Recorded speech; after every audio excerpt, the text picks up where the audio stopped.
It's Brian Paragamian, senior trader and co-founder of ProfessionalStockTraderLive.com. And let's get right into gold right now. Gold had an absolutely spectacular day on the upside, and we actually called for it. As you can see here by this downtrend line here and this uptrend line that we've got drawn out here, we said that gold was in a wedge formation. We felt it was poised to break to the upside, and we certainly got that. And prior to this breakout, we had another wedge formation illustrated by these purple lines, and it broke to the downside.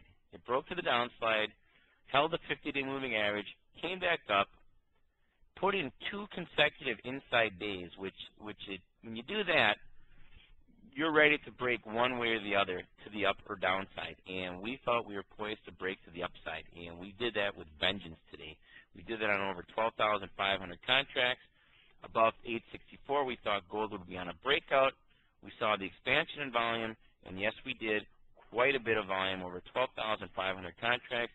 And gold settled right at 900 on the dot. So we took our profits in our GDX trade, as we've got illustrated over here.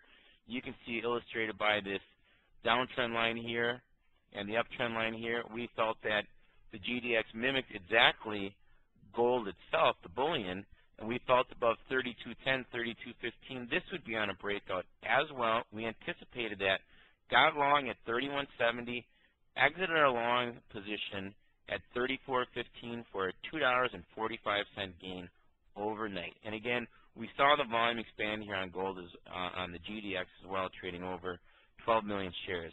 So we got the confirmation on both. So why did we sell out of the position when we think in time gold even moves higher? Well, the logic and rationale behind it was we actually thought, as we're going to go to our other chart here, we actually thought that the stock market would recover, and quite potentially maybe some of the money would be pulled out of gold. And we think that still may happen as we move into next week. And now let's take a look at the Dow Jones Transports and the Dow Jones Industrial Average. And we've talked about this for several days, looking here at this left chart, to keep our eye on the lows of 2909 for warning signs on the transports. Well, that never materialized. And as you can see here, we've got 4 consecutive days here now that we've been just chopping slightly below this 3,000 level on the Dow Transports. And if you look here on the Dow Jones Industrial Average, you can see we've been just chopping down in this bottom range slightly below 8,000. And again today, we closed back above 8,000. And what we're anticipating happening here is we are anticipating this downtrend line being taken out on the Dow Industrial Averages right here. Let's do this here.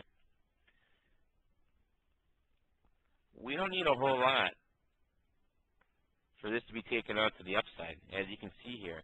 Pretty much, if we start taking out today's highs, which come in at 81.52, we will be essentially back to the upside on a positive trend here. And I think once we do break out to the upside, I think we're going to go to the upside with vengeance. I think in the coming days, we break above 81.50, we'll be looking at 8,500 rather quickly, in that 84 to 8,500. So don't be surprised if next week we have a very strong rally. As you can see here now, we are starting to show some bottoming formation here. And if we take a look at what the overall market did today, the overall market was actually quite strong. As you can see illustrated here by the Russell, closed up $1.51 on the day. We have the oil index up over 19 on the day. We have the banks, which have been the problem child all this time, closed up $1.13. Semiconductors up 8.29. Okay, we have a positive breadth here of 1,600 to 1,200. So things are starting to shape up, and along with the market being so oversold the way it is, we think we're poised to move back up. And if we just go back to these charts here again, and I'm going to pull up a different chart here, and we're just going to take a look. We're going to take a look at the stochastics on gold, or on the Dow Jones Industrial Average. If we can get this to load for us, here we go. We're going to take a look at what the stochastics are here, and as you can see, and let's zoom in on this here, you can slightly see here now how we have turned the stochastic up. even though the market closed down, the stochastics have now given us a buy signal. A minor buy signal, but nonetheless a buy signal. So we think we're due, not only from the standpoint that we're overdue for a rally, but based on the technical action, stochastics turning up, giving us a buy signal, we think we're poised to rally next week. We're looking for a rally, and we're looking for a rally with vengeance. As we saw in the gold market today, we are looking for a rally that's going to be very sharp and to the upside. And we wish everyone a good weekend. We hope everyone followed along with us on our GDX long. We saw gold explode today. We're going to now look for the stock market in general to explode to the upside.